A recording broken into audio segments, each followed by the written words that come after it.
Welcome to Who Are You? Uninterrupted with Felicia Hatcher. Let's get started. We're going to talk about game changers versus game managers.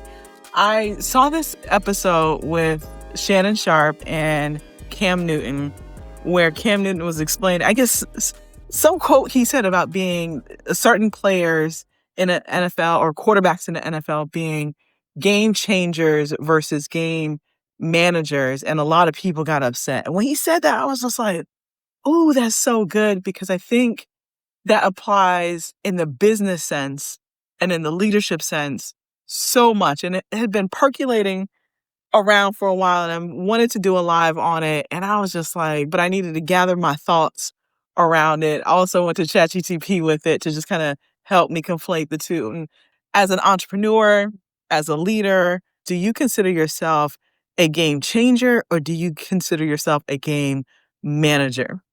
And neither one of those things are wrong, right? None at all. Neither one are wrong. But I think it's a little bit of being self-aware of what your gifts are, what your genius is, and how that shows up. I think the difference between a game changer, also a game manager, and then also thinking through the quarters, right? Like, are you a first quarter person in a game? Are you a second or third quarter person? Are you a fourth quarter person? And I had an incident that happened last week that reminded me of someone that is a part of this, that I was like, oh my God, this person is a fourth quarter person. Like, they know how to come in the clutch. And I wonder if they know that they are a fourth quarter person. And sometimes working with fourth quarter people are extremely hard. You know that they can always close the deal, but the first, second, third quarter, they might drive you absolutely nuts, but they are clutch at the very end of closing the thing. And so my thing is, I don't think those are the same people. I think you're either a game changer, and I think game changers represent first quarter people and fourth quarter people, and game managers represent second and third quarter people. And every quarter you need to show up to win. It's just, I don't think the same person performs at the same level with the same level of contribution all 4 quarters, especially as you grow your business. So let me read a few things to y'all around that, right? And so, like I said, Cam Newton, when he was talking about, hold on, let me tell y'all, because I don't follow football that much. I think he was talking about Patrick Mahomes, Dak Prescott, and somebody else, but I think he said that himself and Tom Brady, Peyton Manning, and Drew Brees were he said they were game managers. Okay, anyways, I don't know football that much. I was a basketball person. I would stick to my lane. But when I heard him say it, it just blew my mind. So let me just share with y'all some things, right? And so he feels like there's a clear disparity between being a game changer and a game manager, and that people should not be offended by being called game managers, right? And so from a business sense, a game changer is someone who possesses an innate ability to revolutionize the course of a game. Revolutionize the course of a game. They are the catalyst for innovation, the architects of transformative strategy, and the driving force behind unprecedented success. In contrast, a game manager is skilled at executing predefined strategies. Maintaining the stability that is needed, right? I would say the consistency, I would add to that as well, and then being able to mitigate the risk. Whereas game changers are all about taking the risk, but they can only take the risk if there's someone that is on a part of the team that can sustain the risk and also put a plan together to mitigate the risk.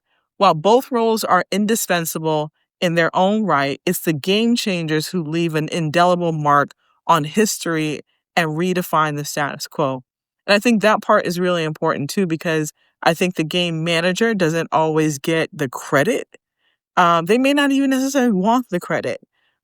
All right, so game changers, they're visionary leaders. Game changers possess a visionary outlook that transcends conventional boundaries, I think even conventional thinking. They have the ability to envision future trends, anticipate market shifts, and steer their organizations towards horizons. Whereas game managers, They excel in stability and consistency. Game managers excel in providing stability and consistency within their teams. They meticulously execute predefined strategies, ensuring that the operations run smooth and efficiently. Risk, right? I think risk is a big one as well. Risk taking propensity. Embracing a calculated risk is an intrinsic to the DNA of a game changer. They are always taking risk, right? Living a little on the edge, kind of toting the line. Like that is because they're changing things. That's what you have to do in order to change the course of anything. They understand that progress often requires venturing into uncharted territories, and they are willing to take bold risks. Sometimes to the detriment of themselves and their health and their well-being. Like I've seen it happen, right? Bold risks to achieve their objectives. Whereas game changers on the risk side, they're mitigating risk, right? So like they're absorbing the risk of whatever the game changer takes, right? You think of passing the baton if you've ever seen like a 4x4.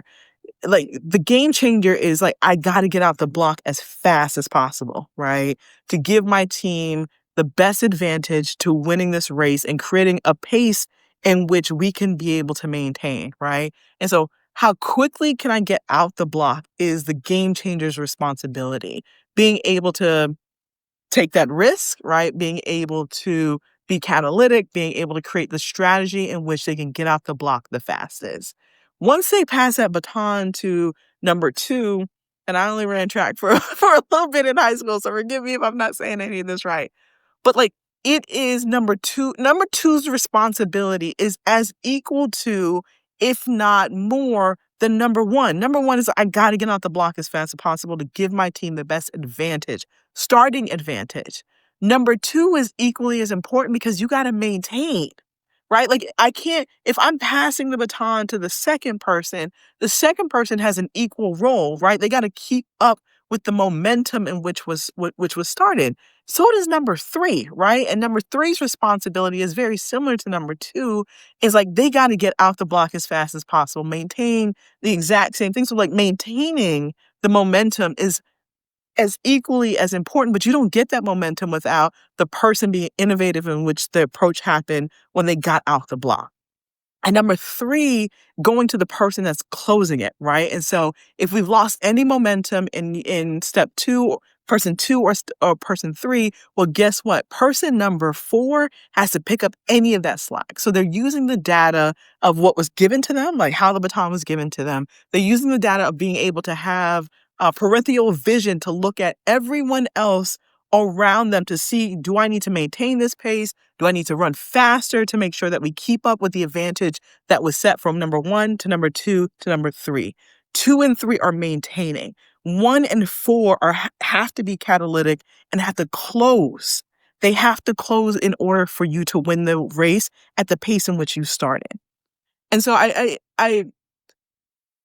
understand how everybody wants to wear the hat or have the title of game changer, but like the game changer is also the person on the front line that takes all the risk, right?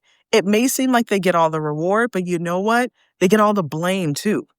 If they didn't get out the block as fast as they were supposed to, guess who gets blamed? Not number two, who had the baton, not number three. And oftentimes, sometimes number four gets that blame because they're the one that's literally at the finish line.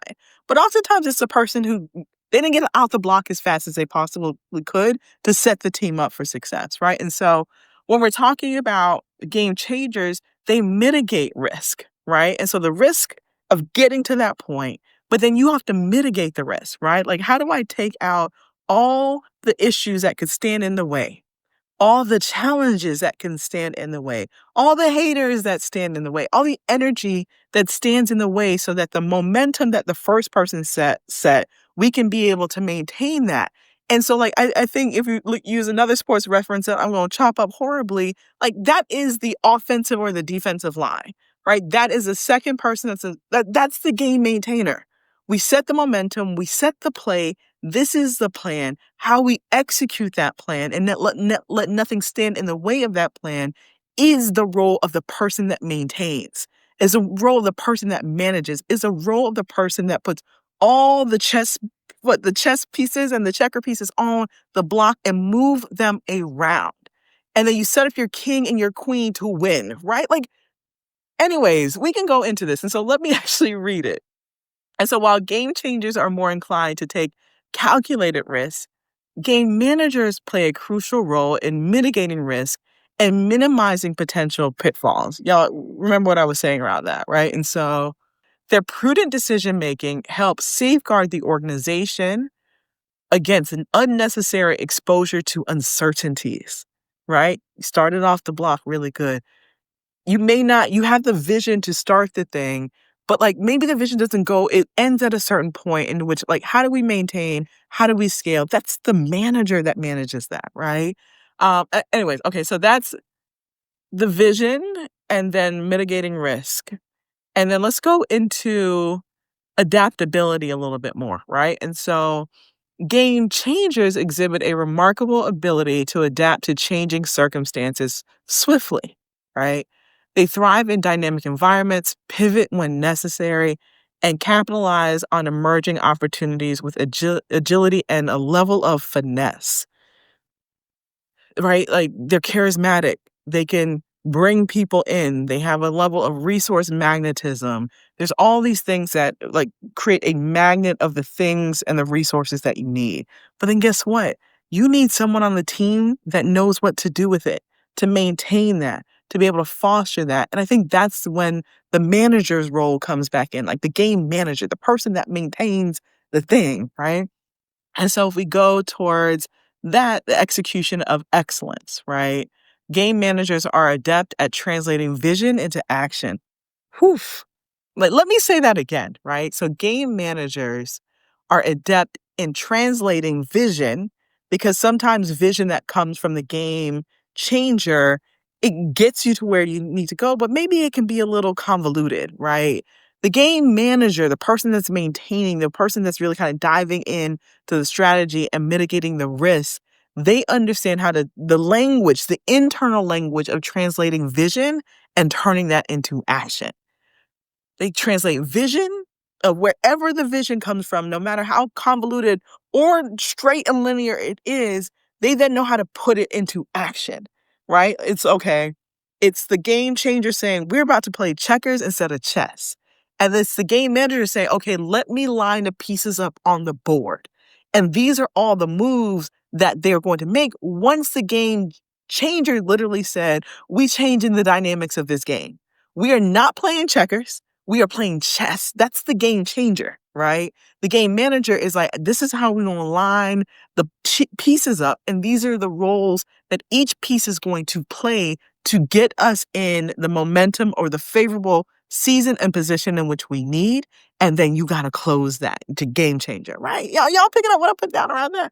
And so let me get back to this. And so if I'm overly excited, it's because this thing has literally, ever since I heard Cam Newton say that, I was like, man, that makes so much freaking sense in the business world. And I think if egos get in the way, then people don't fully understand how both of those equally play the most massive role in you getting success. And I think a lot of it has to do with people understanding what their actual strengths are. But strength has an ending point, right? Like you can be strong in this one area and there's a point in which it ends. And guess what? That's actually okay. That's more than okay. But you have to have the clarity of thought and you have to take out the ego out of that to realize that there are limitations to your genius. There are limitations to your superpower. And you have to know where that line closes so that you can arm yourself with the team and the support to pick up that next level and carry that baton for you. Of saying, all right, I am a first quarter person. I'm catalytic, I'm the starter, I'm her what. Like, you got to know that about yourself and say, who here is equipped, is energized, then drunk their Gatorade or whatever that can get on and carry the second quarter. We've seen it. I remember watching, what got me obsessed with football, I guess again, I don't know, since I was a kid watching football with my dad, was like Deion Sanders and Coach Prime, right? So I watched all the games with my husband. and then like all the Amazon documentary stuff. And like, I remember there were games where they were up. I think there was one game they were up by 20, 30, or 40 points. Someone correct me because I don't remember, but I know they were up by a significant amount of points. And they got up in like the first quarter and they were winning, right? And like, I think there was, and again, this is my analysis based off of a game changer, game manager. I know there's way more nuance and specific to the way the game actually ran, but what I felt watching that is they did not understand the difference between the catalytic momentum of the first part and who on the team needed to carry and maintain the win. You got the win in the beginning that you need to get like the sail under your wings and your arms, but then who on the team is equipped? Who are you training? Who are you supporting that can give you a level of maintenance that you need, right, to maintain? Give the first quarter person the support, the recharge that they need. Make sure that they're performing at the highest level in which they need to by not making them do second and third quarter maintenance because it's not their genius. It's not their ability. And y'all know when I talk about genius, when you do things outside of your genius, there is a high likelihood that you cause more harm than good. I'm going to say that again because that's how important and how dangerous it can be when you operate outside of your genius.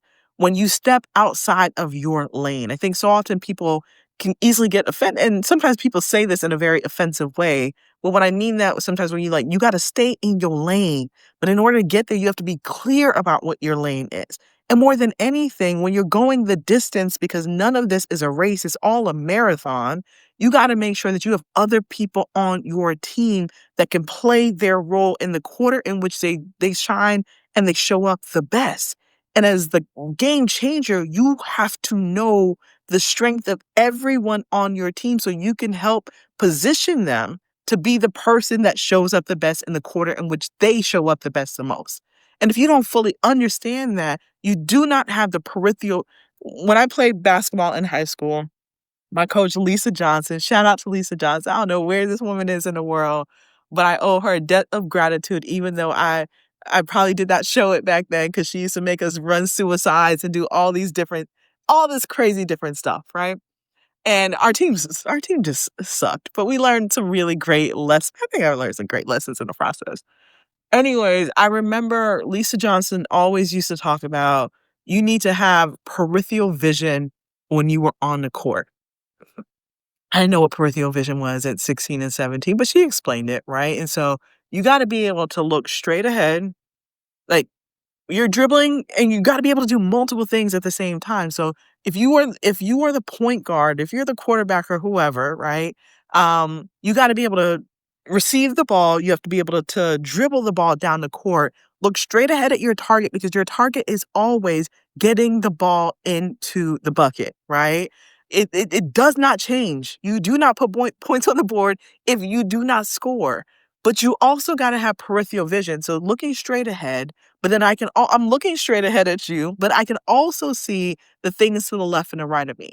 I'm not just looking for danger. I am also looking for opportunities. And so you got to be able to look straight ahead. And then you also have to have peripheral vision to look to the left and the right of you, looking for opportunities and looking for threats and looking for challenges. I think game changers play a really great role of looking straight ahead.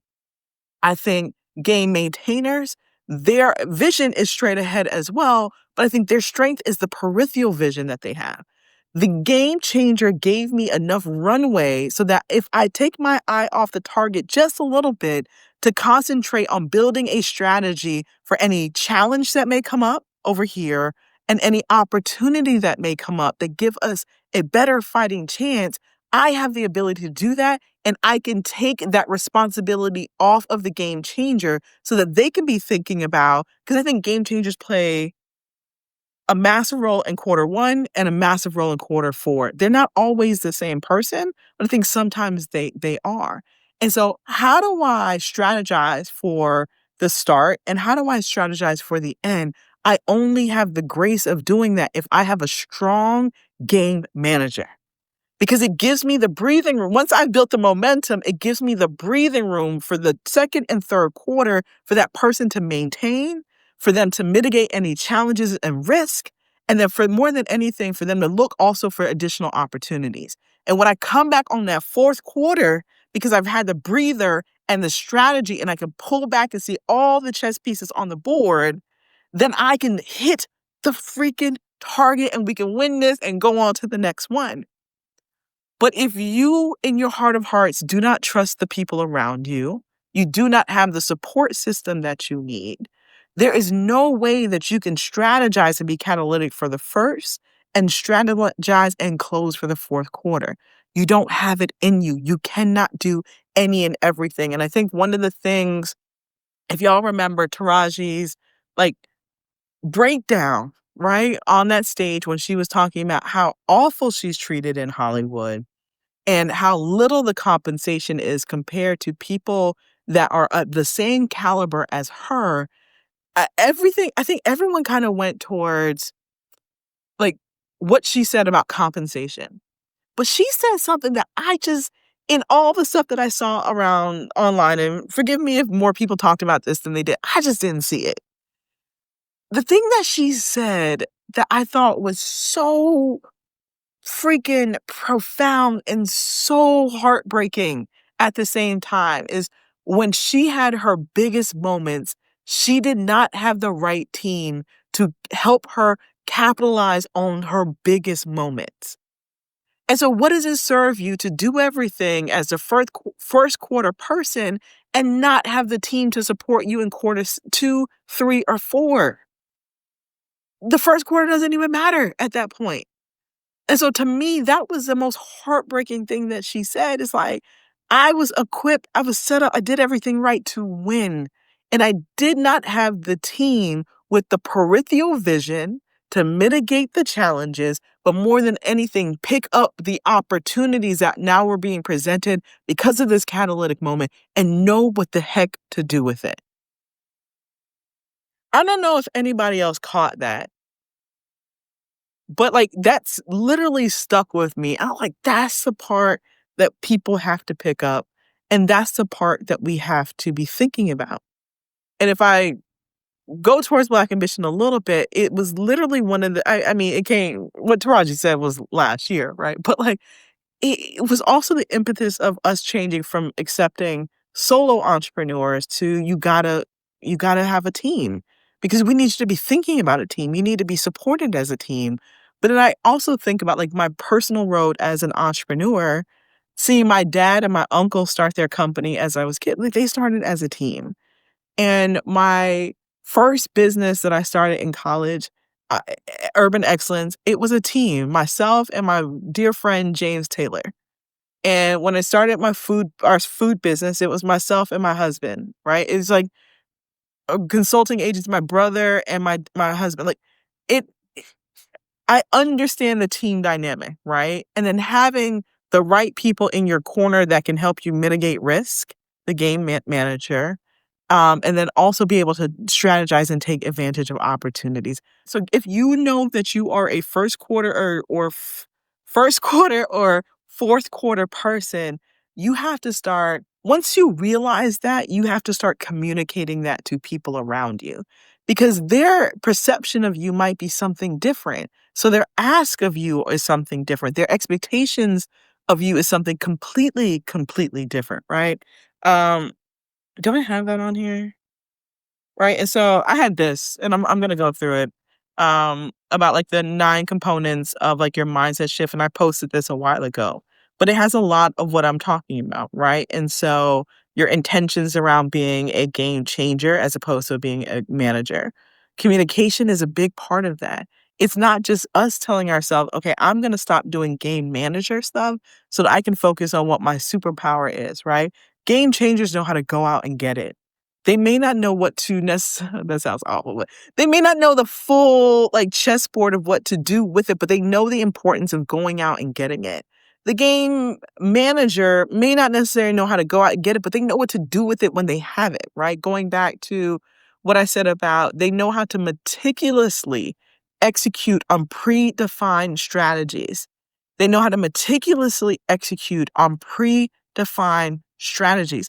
That is a superpower, right? And I think if we study language or if we interpret language without fully understanding the full definition of it, that's where we get our like butt hurt around it, right? That's where we get offended. It's like, no, I'm a game changer. Like, no, you are a game manager. And let me tell you how much more important that might be and is in most scenarios, because you can easily fumble if you don't know how to manage and maintain to actually get to the intended outcome that you have.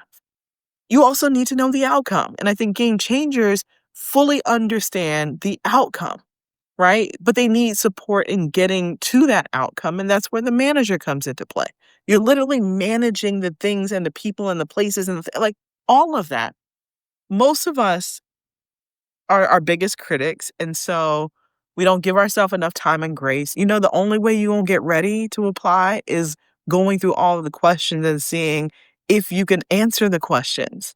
It literally doesn't hurt you to answer the questions and press submit. One would be wildly surprised. And then two, if not, now you know everything that you need to put in place based off of actually answering the questions to make yourself better prepared for the following year. Like, I don't understand why we stop ourselves from going through processes that make us a stronger person in preparation with the knowledge that we need of what exactly we need to be prepared for.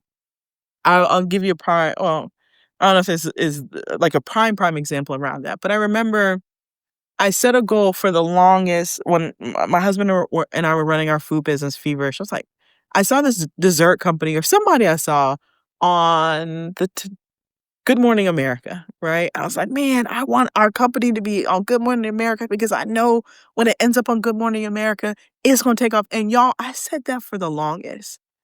And what I did not do was start dissecting, well, what do these companies do that get the attention of Good Morning America?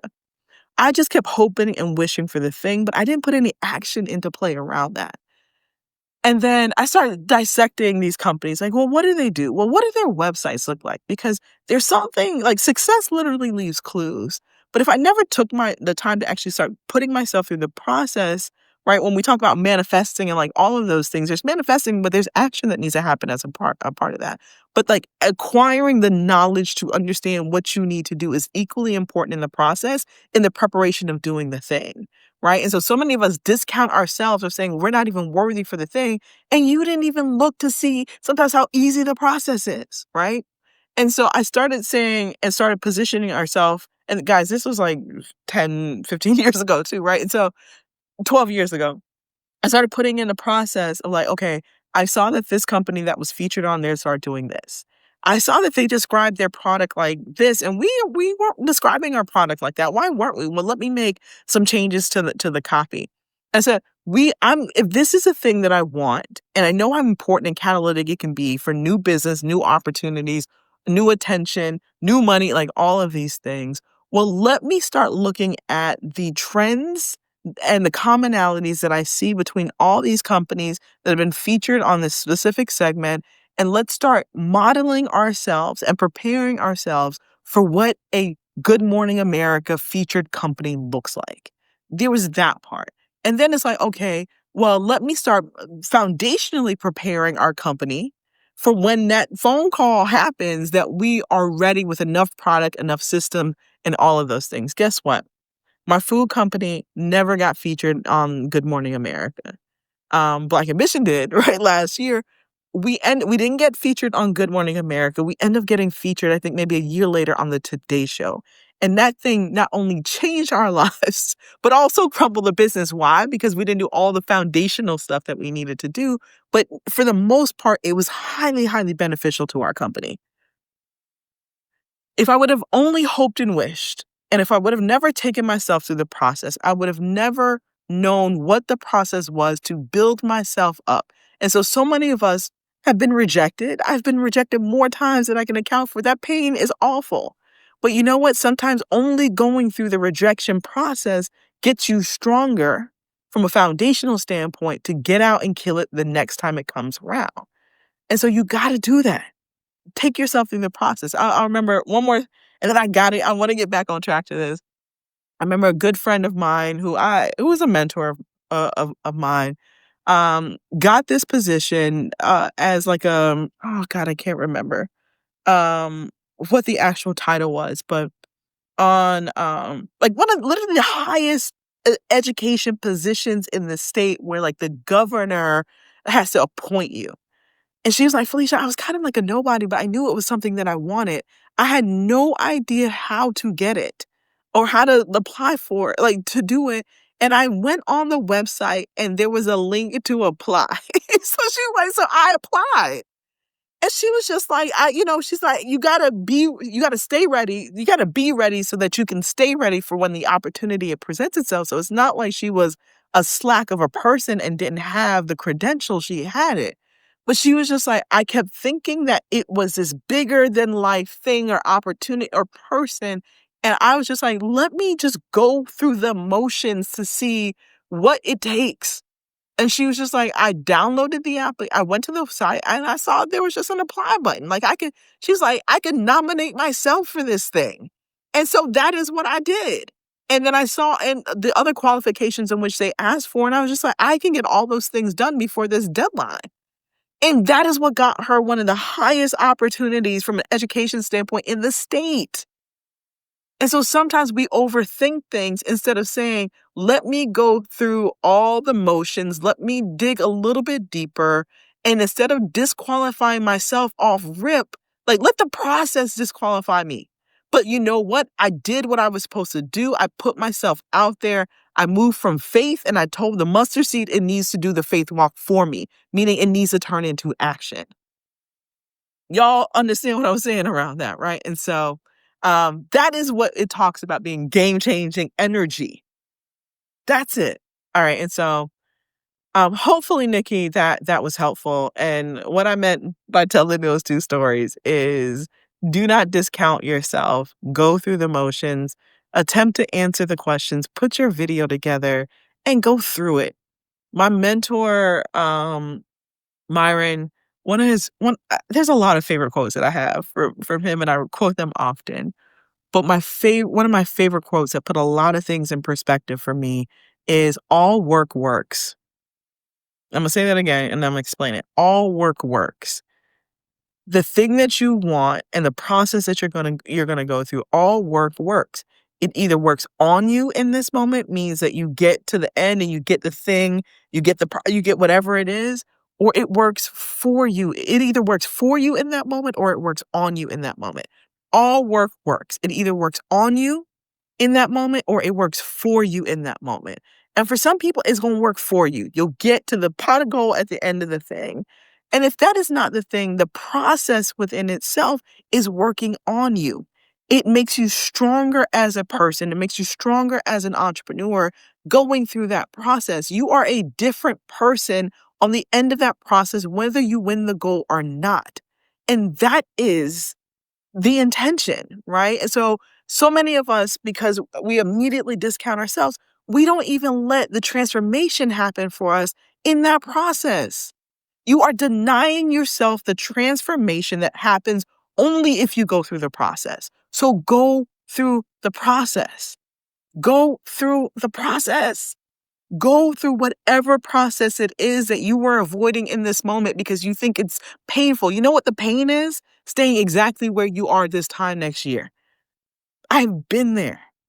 That is a soul crushing pain that y'all know. Someone on here knows what I'm talking about. To like look up in and this time next year and say, I am the same person with the same problem, with a year less time to solve that problem.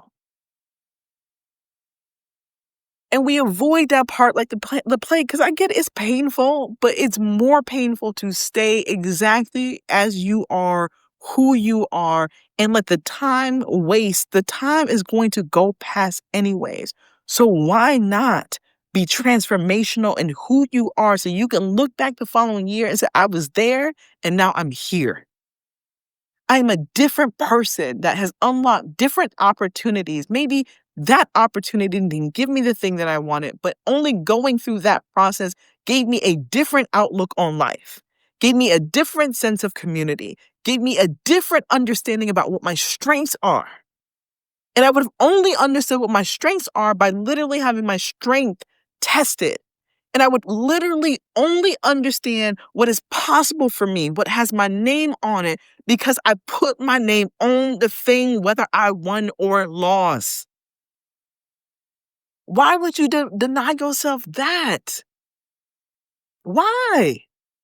Y'all, I always tell people that ask me about the application process. I say, I applied, I didn't get in. I applied for a second time, I didn't get in. We're in the fourth year of the prize.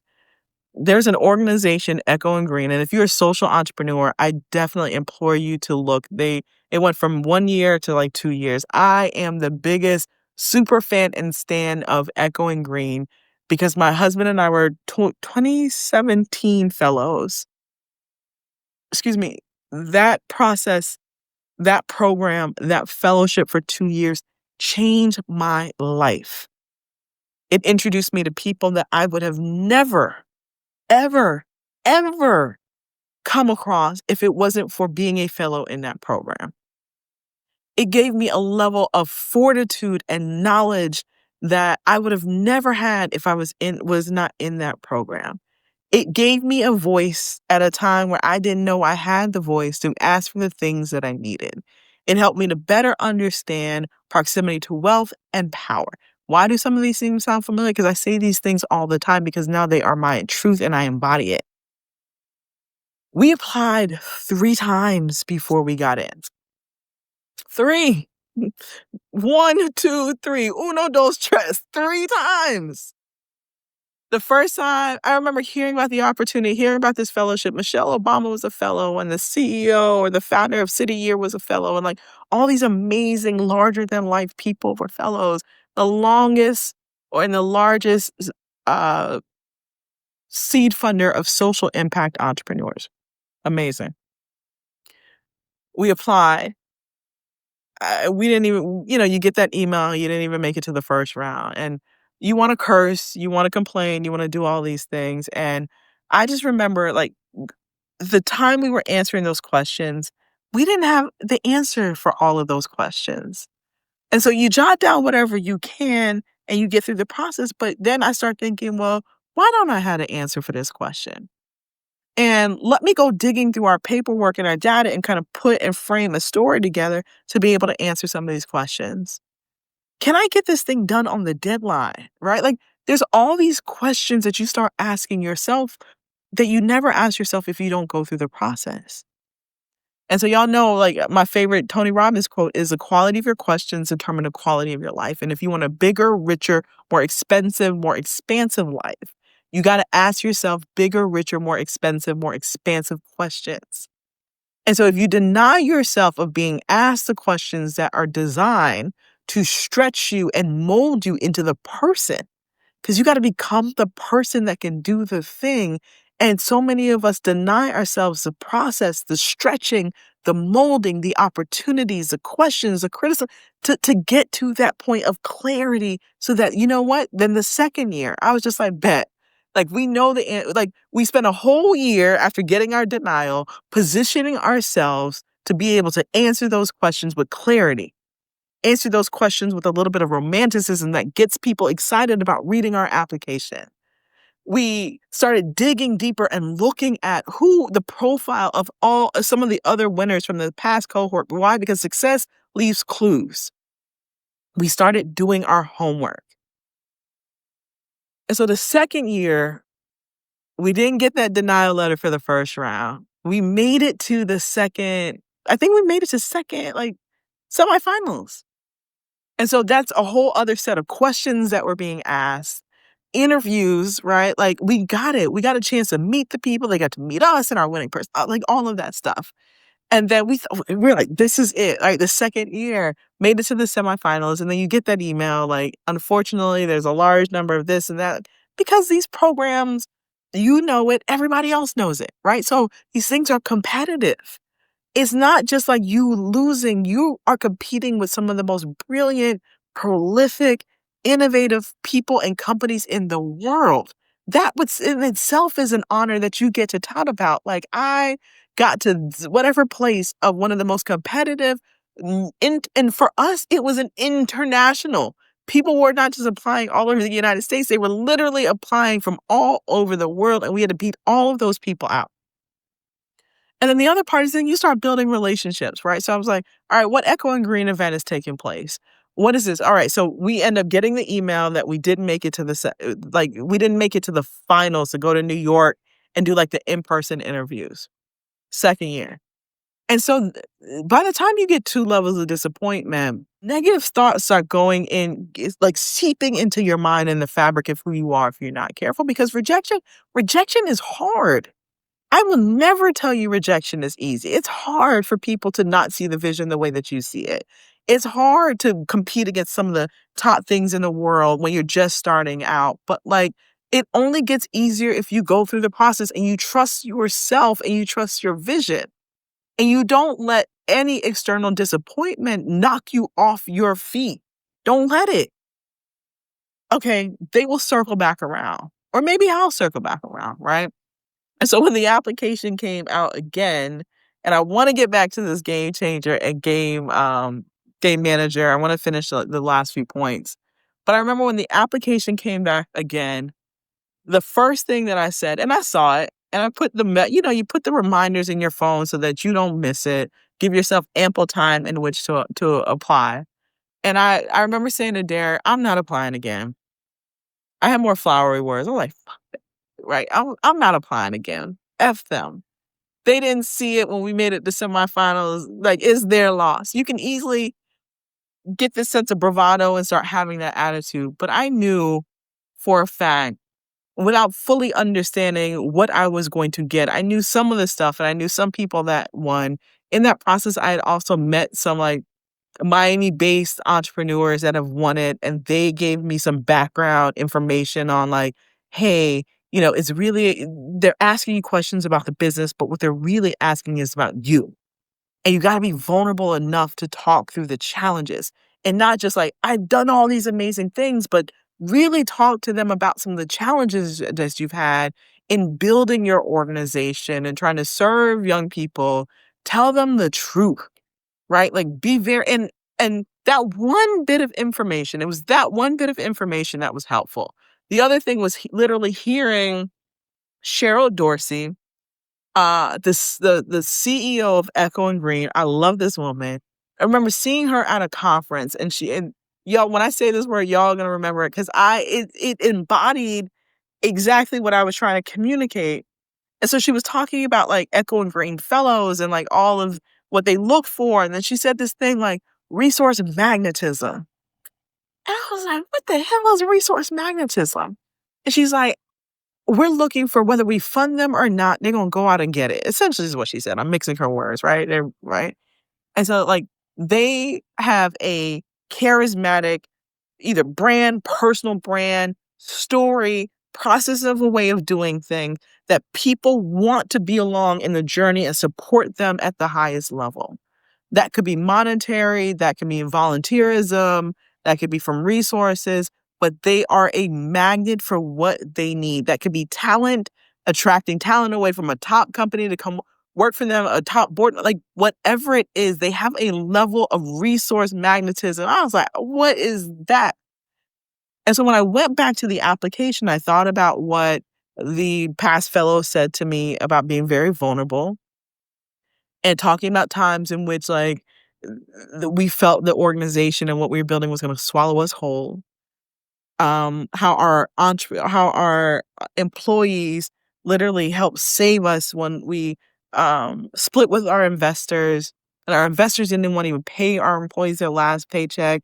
And Derek and I were in the hospital because we just had our daughter, and she was in the NICU for 4 months. And how like these employees like literally saved us in so many different ways.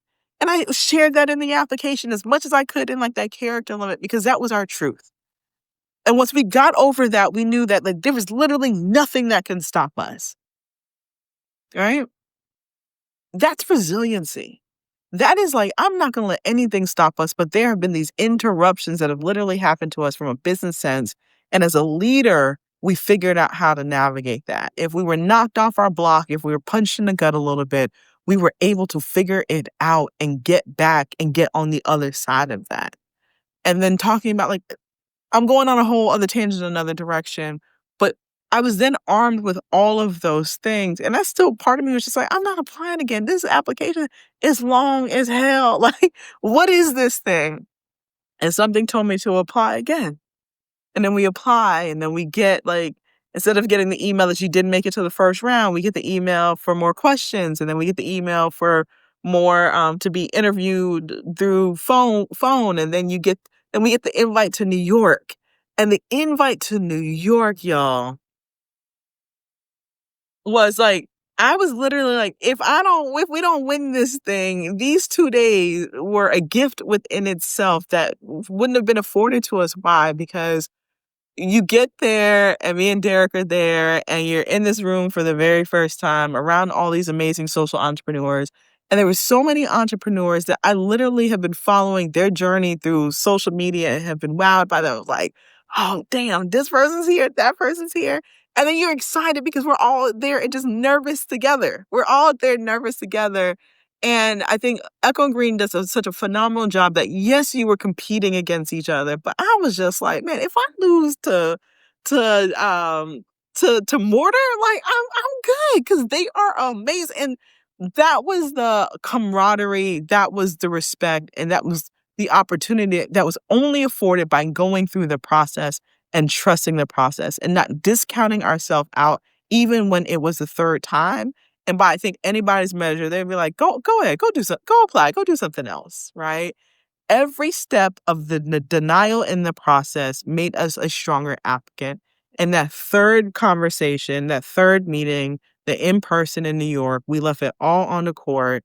I'll be honest, I don't remember what Derek and I were arguing. Like we couldn't even stand each other that weekend. There was something that like triggered us and we were just like, and you pull all that together. Like you literally pull all of that together and you are human in that process.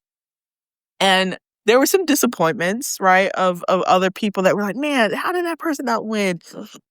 And then when you get that email of like, hey, you were selected as a 2017 fellow, don't tell anybody because we're going to do a larger announcement. You got to send the photos. You got to send all this thing. You're trying to contain yourself because it was, it was 90,000, I think $90,000 and like free health insurance and like all the stipend, this community, this convenings in Colombia, and but literally our program managers, Tiffany at the time, Lindsay, Brennan, were and are still some of the most heart-centered people I know, that anytime we picked up the phone and asked them for any and everything, they were there for us. I still call them and they rock it and they do things in support, and we support each other now. But I remember like that was a 3-year process to finally get to a yes. And so that is literally my experience. And so when entrepreneurs that are applying for the BA prize come up to me, it's like, it's my second time. I'm like, can I tell you a story? Whether they want to hear the story or not, I feel like I'm at the auntie grandma level. Can I tell you a story? And this is my experience. And if I did not have that experience, I would not be here with you at BA. And BA wasn't even a part of the cards at the time. But I know that experience has now led to a ton of other experience that has led to this moment. And so the way we design the process, there's a lot to do from my experience with like Echo and Green, because I treasure that process so much, but I also know it because I've personally been through similar and know what disappointment is, right? And there's so many things that I've applied for, grants, programs, fellowships. I've gotten denied for. I got denied for a fellowship 3 months ago. 3 months ago. And I was just like, you know what? If it comes back around, I'm apply again. And there's another fellowship that I've applied for 3 years. And I almost got it the first year and I didn't get the one that I wanted. And the lady told me to apply for this secondary one that they have. And then she's like, you will definitely get that one. And guess what? I missed the deadline. I didn't apply. So I didn't get that. And now she's somewhere else. I applied 2 other times and I didn't get in. Those are 2 fellowships in the past year. And I'm sure that there's tons of more stuff, right? And so I say all that to apply again, right? And not discount yourself and understand that the transformation that is going to be bestowed upon you only happens if you go through the process. And sure, it's painful sometimes, but the bigger pain is to not apply and not have anything else come out on the other end of that because you didn't put your foot and put yourself out there. And so I remember having this conversation with someone years ago, and he was just like, I'm a good number 2. And he's like, it took me a really long time of running multiple businesses to realize I'm a good number 2. I don't want to be a number 1. And I think we have been trained to feel like if you're not number 1, you are not a massive contributor. You can be a strong ass number 1, 2. And you can be a strong ass number 3. Like there is power in that clarity. I cannot stress it enough. Mimi 1935 in Business 101 class, there is a difference between team player versus group. How does changer and manager can be applied? Yes, you okay, good. I thought I was messing up the football references. Thank y'all. Thank y'all for helping me out. I know my husband's just like, do you know what a field goal? Yes, I do. 90-yard line, all the things, right? And so uh can you be an impactful game changer without an effective game manager? No, I don't think you can.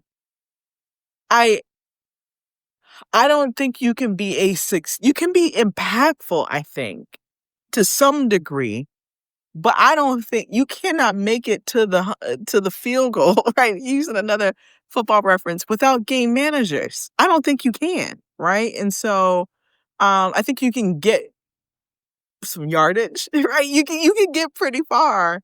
You can get relatively far, but you cannot, right? And I think there's different ways to look at that, right? You can look at when a company or your first starts up, and you see sometimes people transition as they transition out the founder and then they bring on a CEO for that very specific reason, right? And so not all founders can transition into CEOs, right? Like a lot of them cannot. You see that all the time. I think that's literally, you have to ask yourself about the terminology in this space. Why is it called a founder?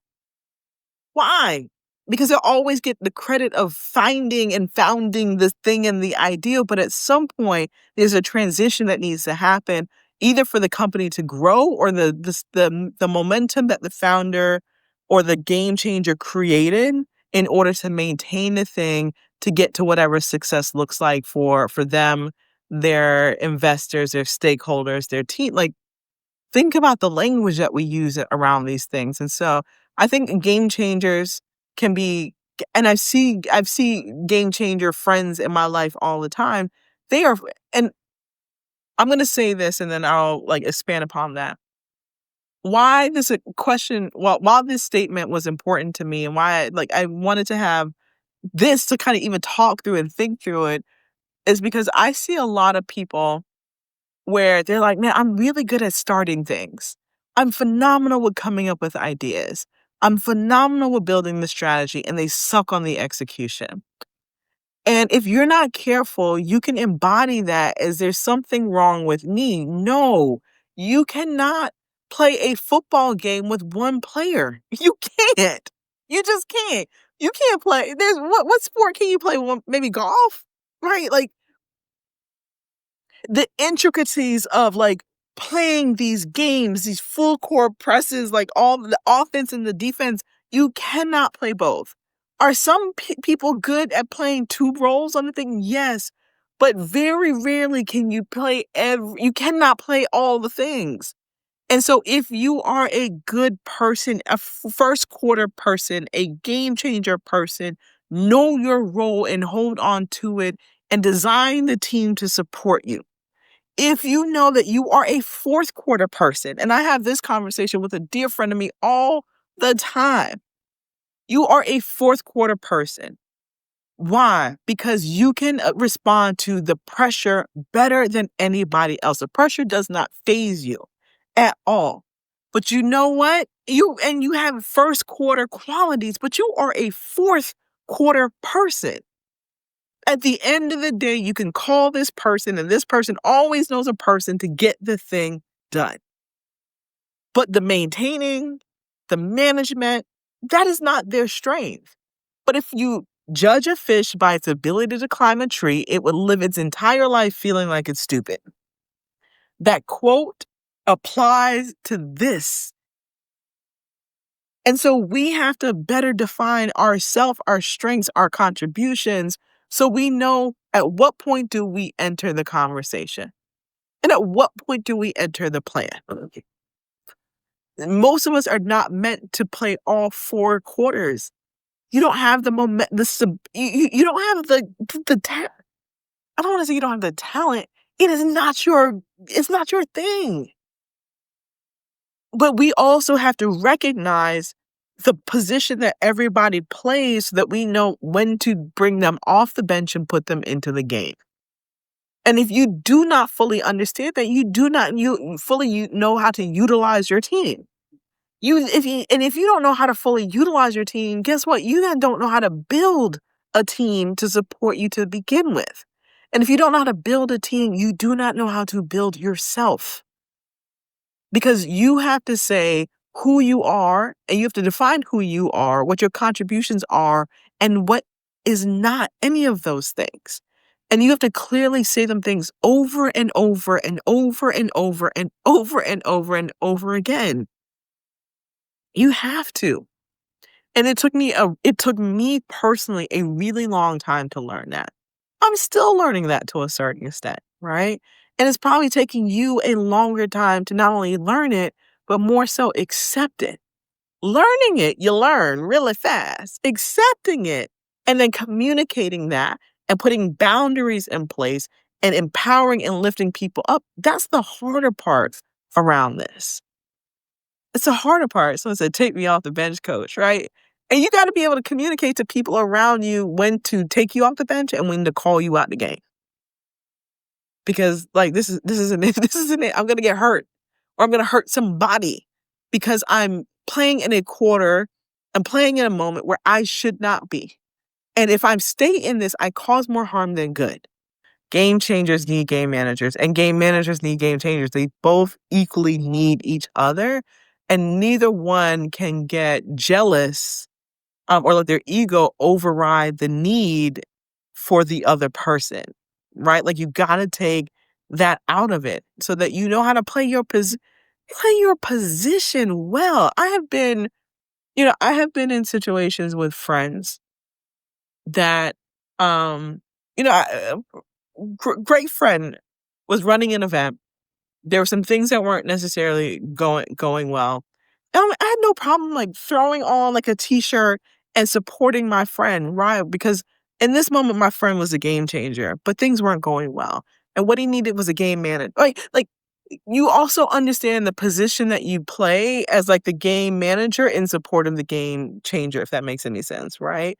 And so like recognizing that in support of projects and other people and having a level of fluidity to it when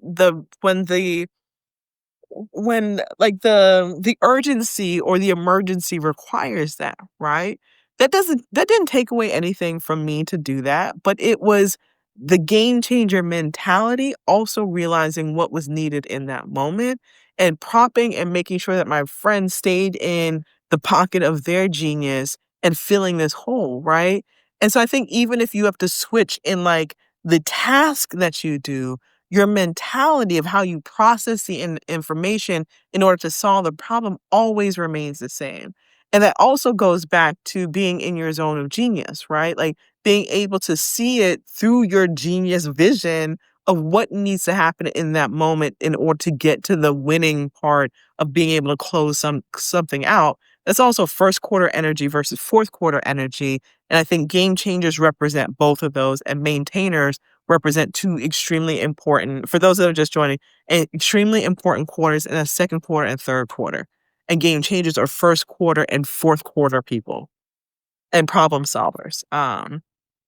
Do you have to be one or the other? What's the balance in trying to do both? All right, friend, you're going to have to listen back to the beginning, but let me get back on to the descriptions because I go through that quite a bit, right? And so Um,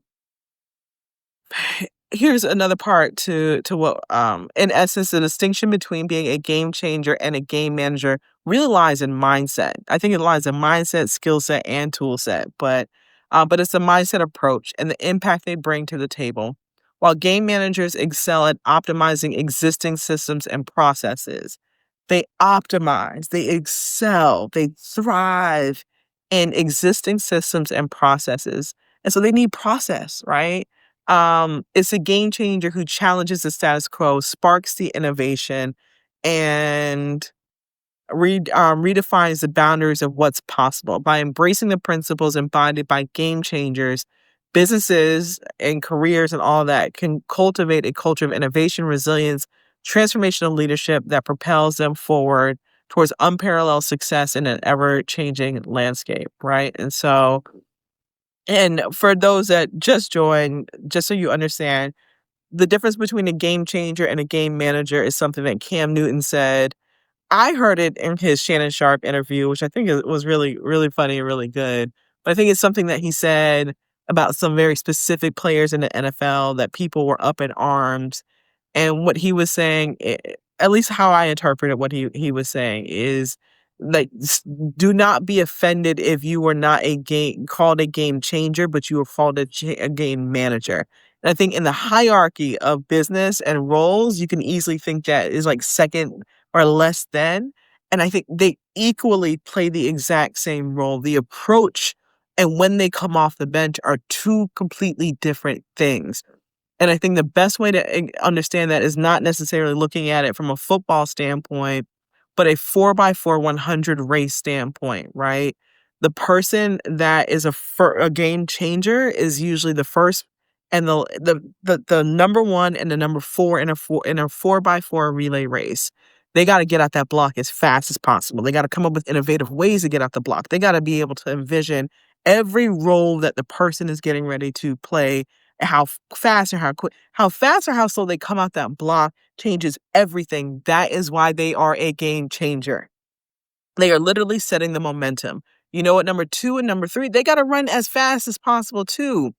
But like they are maintaining the momentum of that person. They may even have to speed up and change the process a little bit of how they get there, how they pick up steam and things like that. But you know who has to go out and kill it and had to be catalytic is the fourth quarter person who closes out the race. They don't not only got to look at the vision and look at the tape, the end line. Y'all know what I'm talking about. They also have to have peripheral vision because they got to look to the left. Not that everyone else on there isn't looking to the left and the right, but the first person is running as fast as possible and they got to get to their second person as fast as possible. They're not necessarily looking at the two people to the left. They are running as fast as they possibly can to give their team the best advantage, and they got to come up with a process in which to do so. The person at the fourth, at the end, that gets a baton, the last has to have more peripheral vision than they have to have forward vision. They have to have both. But their peripheral vision is where are we in comparison to the challenges that are to the right or next to the left of us? Where are we in proximity to the opportunity that goes from here to here? It requires a completely different skill set. But you know what? Number one and number two can do their best possible. But if number one and number four, but if number two and number three don't maintain the momentum, don't also contribute to the strategy by building the strategy to maintain or accelerate, guess what? Nobody on that team in that 4x4 race, no matter, makes it to the finish line with their photo finish as first place. Everybody plays their role, but there are some people that once they receive the baton, it is easier for them to show up in their genius. And for some people, it's they got to create the baton. And when they create the baton and the momentum coming out of the block, they may not be able to do what number two and number three does, but they contribute to it by giving them a framework to go out and fucking kill it, right? Excuse my language on a Sunday. But you understand what I mean by that, right? And so go back and listen to this. I'll make sure I save it, but I go into much more detail about the difference, right? And so when you think about game changers, they're visionary leaders, right? Innovation is at their core, how you do it, a new way of doing it. They have a high propensity for taking risk. They are agile and adaptable because they have to be, because you have the luxury to be able to do so in the very beginning. Game changers take calculated risk, and it's intrinsic to the DNA of who the game changer is. They have a comfort of taking risks. You know what? Game managers may not necessarily have a comfort of taking risks, and that is their superpower because they can see things that the risk taker cannot see and may never see. But they say, hey, this is great. This is a container in which we can follow. But these are the ways in which it's going to get done in order to make sure that we can mitigate any risk and be able to fully lay out and get to the end goal, because that is the vision of the game changer, right? They can empower culture. They, from a business sense, have maybe more of a customer-centric focus. Game changers prioritize the understanding and catering to the needs of their customers. They are deeply empathetic to customer pain points, and their innovations are driven by a relentless commitment to enhancing customer experience, right? Game changers, there's a continuous learning and growth that they do, right? Going from, if you're number one, like first quarter and then fourth quarter, you know what? The only way that they can, if they're a first quarter game changer and a fourth quarter game changer, they got to have the time, the grace, the space to be able to see what's going on in the second and third quarter, make any changes that they need to make in order to close the fourth quarter out strong. And so, like, they need to have learning and growth that only happens because someone else is holding the baton in the second and third quarter long enough for them to catch their breath, long enough for them to take a step back and look at the entire chessboard and say, this is the last final moves that we need to make in order to secure this thing. And if they're not given that, things are, I think, are so chaotic that they make bad choices if they aren't given the cover and the grace of the person that holds on to the baton and passes it from number two to number three, the manager, right? Um, Strategic networking, I think game changers do a phenomenal job of that. And again, from a football reference to a business standpoint, building strategic networks is instrumental for game changers to amplify their impact. They cultivate meaningful relationships and industry leaders, influencers, or stakeholders to leverage collective wisdom and resources. Y'all, you could be doing an amazing thing, amazing game of maintaining something. But if you don't have contacts, high level, powerful, influential contacts that accelerate and completely change the game, you always need somebody on your team to do that. And sometimes it's not the game maintainer manager that does that. That is the game changer. They can bring the person in, and then they've brought in and introduced that relationship. Well, then how does the game manager foster that relationship and turn it into something that is beneficial for your company and your organization? I think very rarely do you have people that play both of those roles in a small team, right? I think as you grow, then you need as many people as possible playing that role. But like, that's where your new business director comes in, right? Like, or your head of sales, or your whatever it is, that is their role. You go out and get it, right? And then they got, I don't even want to get primitive of like back in the day, or like the Flintstones, where like he would go out and kill the thing and then bring it back home so that she can cook it. Well, who's maintaining? Somebody brought it in. Somebody else needs to be passed on. You need to know what to do with it, right? Like, how many ways y'all want me to say this? And then purpose-driven leadership, right? And so then when we talk about the strengths of the game manager, execution excellence. Game managers are adept in translating vision into action. They possess strong organizational skills, attention to detail, and focus on execution. Most amazing game changer friends that I know are not attention to detail people. They need their game manager to be an attention to detail person. Every single detail. Have you thought about this, this, and this? They need that person. And a focus on execution, ensuring that plans are implemented effectively and objectives are achieved with precision. Resource optimization. This is the game manager, are skilled at optimizing resources and maximizing efficiency. They identify opportunities, remember peripheral vision, to streamline processes, reduce wastage, and enhance productivity, therefore thereby driving cost savings and improving profitability. Team cohesion and collaboration. Game managers foster a culture of teamwork, collaboration, and camaraderie with their teams.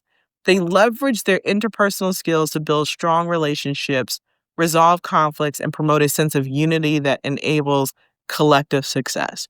I think if you look back at, we go back to a sports reference, you always see like I think as far as I know, most team captains are the quarterback. It could be something else.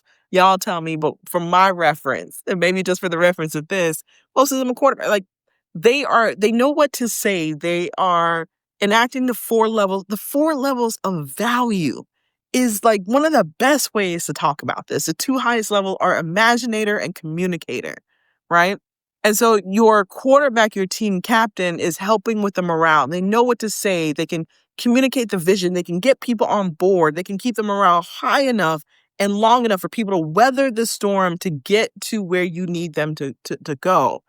But the team man, like the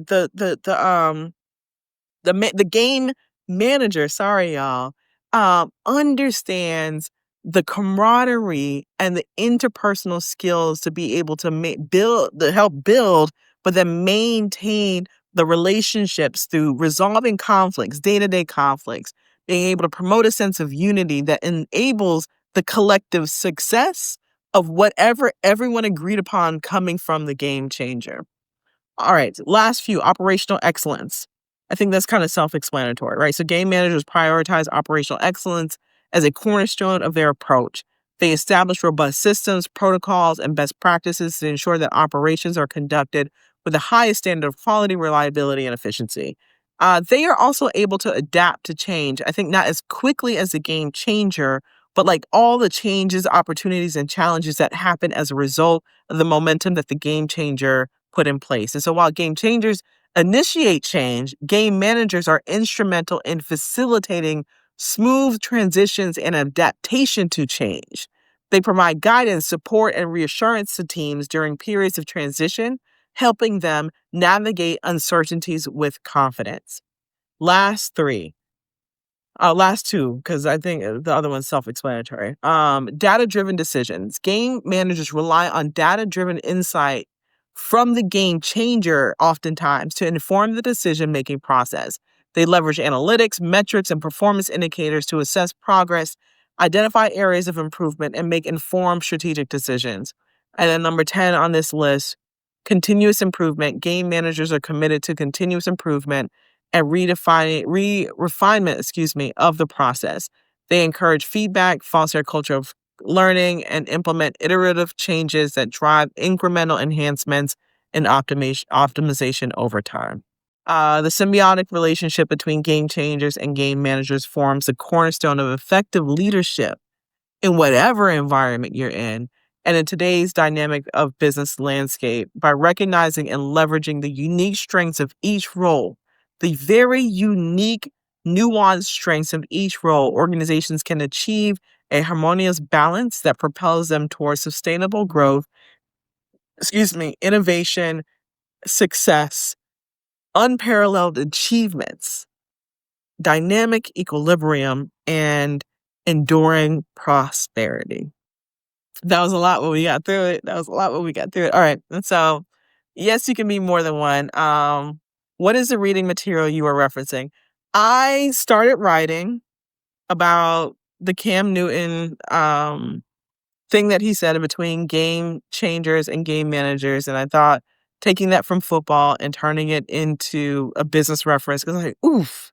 I started writing, and then I had I had GPT. Sorry, I always say Chat GTP, but that's my own thing. And I asked it to conflate the two. And so I'm reading through some of the points that I put together, and then Chat GTP also put together as well. So there are limitations to my there are listen. There are limitations to any and everyone's superpower.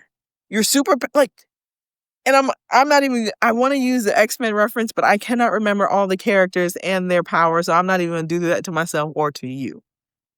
But, like, look at the X-Men and the event like, all these things like, there's a certain person on that has amazing powers within themselves, right? But there were limitations to their powers. There's always a level of kryptonite that stopped them and blocked them from doing their thing. These are lessons that we learn in our childhood that for some reason we forget when we become adults. And then we try to do all the things for all the people, for everyone. No wonder we are burnt the heck out. You have your thing and then you have limitations. I'm gonna tell you one of the most freeing things, and I don't care how I'm judged when I say I do not care.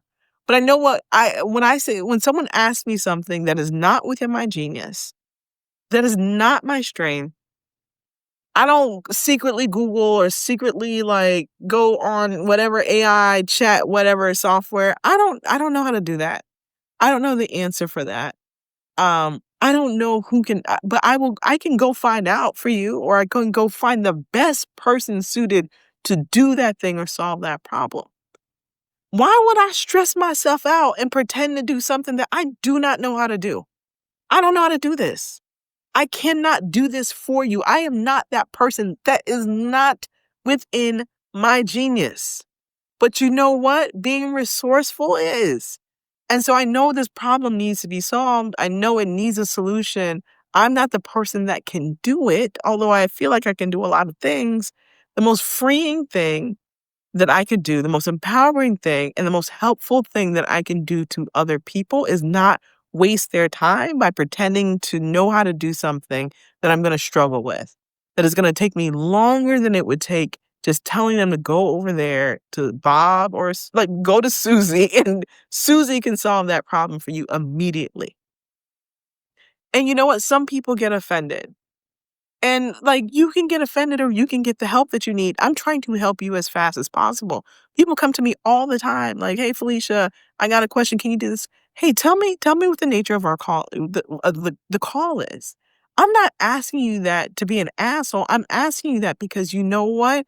Instead of waiting 2 weeks to get on a call for you to ask me this thing, if you tell me what you need right now so I can tell you I'm not the person that can do it, I can find the person who you need to solve your problem as soon as possible. Why? Because I understand that time is the biggest commodity that none of us get back. So I do not want to waste your time because your time is infinitely more valuable than money.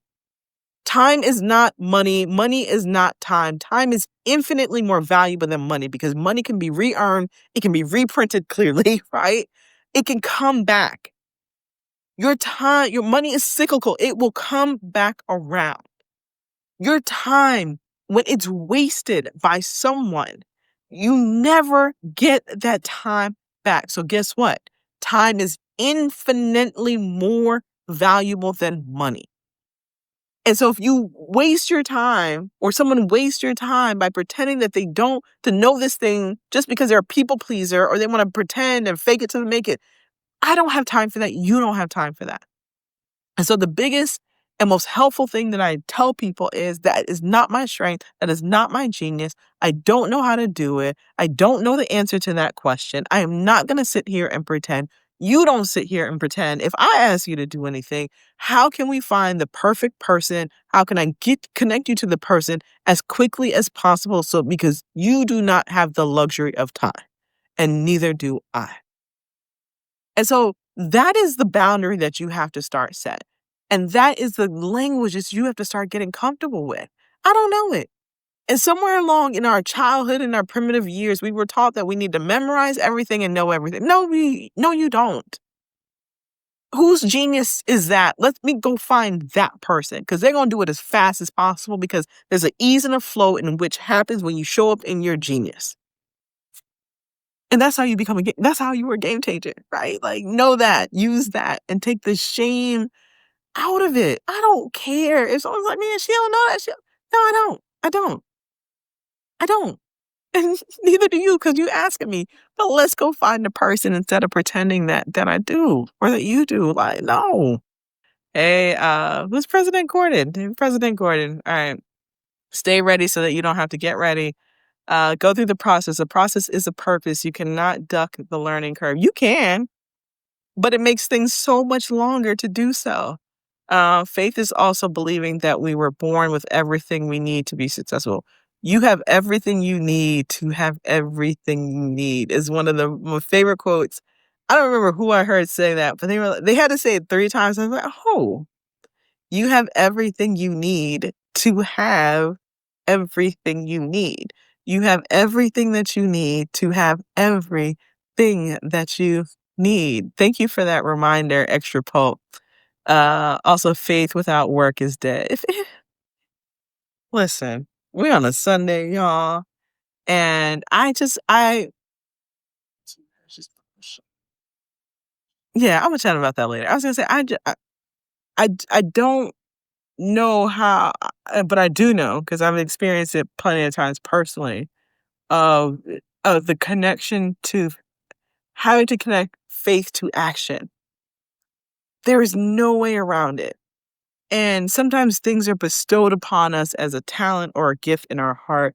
And until we expand upon that, until we understand that that thing is not just supposed to sit with us as an idea or a hope and a wish, but we got to be a vessel.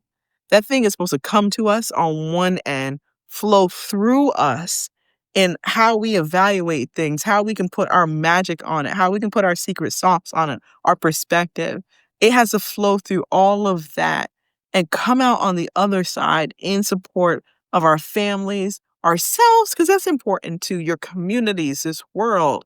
And sometimes you don't get anything else that you also are asking for until you fully extend that thing through you. And that's where the action is. And so sometimes we're hoping and wishing for things, but you weren't a good steward of the first thing that you got. You didn't exhaust all possibilities with that thing, and you're asking for the next thing because it must be the next thing. No, it is the action of the first thing that you asked for to like full fruition of whatever that is supposed to look like. And you're not going to get the next thing that you're asking for until you are a good steward of the first thing you asked for. I was having a conversation recently with a business owner whose business is not doing that well. And then he started talking to me about like this new nonprofit that he was starting. I was like, why are you starting a nonprofit when you got literally a first nonprofit? It's not making any profit. Like, so you decide to start another thing. Why? I get it, because you want to feel good, right? You want to feel a sense of purpose. But why do you have two mediocre things working as opposed to fully exhausting every possibility of what you were supposed to do with this first thing? Go out and get customers. Go out and get in front of a new customer base of true buyers. And if you get into front of your true buyers that actually align with the thing that you were selling and you fully exhausted that, then shut that thing down and go on to the next thing. But I see so many people who have 4 and 5 businesses, none of them making money, and you're split 5 different ways. Make that make sense to me. Make it make sense. And so guess what? You are not being a good steward of the gifts, the knowledge, the resources, the opportunities that you were given with the first thing. And so don't launch a second thing because your gifts are still here. Your resources are here. Your grace and your guidance is still here in this container that you have a closed fist because you have not exhausted everything that you were supposed to exhaust. Someone needs to hear this today. And so it doesn't exist in this another thing that has another startup, it doesn't exist in this yet until you open up this and lay it all on the court. Lay it all on the field, exhaust all possibilities around this. And then you can say, you know what? It is not working in this moment, this season, whatever we're in. I've exhausted all possibilities. But many of us cannot say we've exhausted all possibility in this thing. We've become disenchanted with this thing. We haven't exhausted all possibilities with this thing. But when you do and when you can, it's okay to close. I've closed businesses before. It's hard. It's embarrassing. You're worried about the criticism and the judgment. But if you fairly can say, I've exhausted all possibilities, or if you can fairly say, everything that I've sacrificed to do this thing, I am no longer willing to sacrifice anymore. Close it. And then you start the next thing. But don't keep jumping from thing to thing because I've seen applications, I've seen entrepreneurs that are like, it's 4 businesses on one application. What are you doing?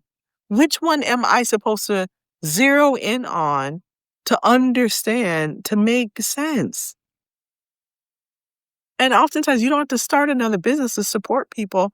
I mentioned this quote on Earn Your Leisure, but like you solve one problem for someone, you actually create 9 more problems for them.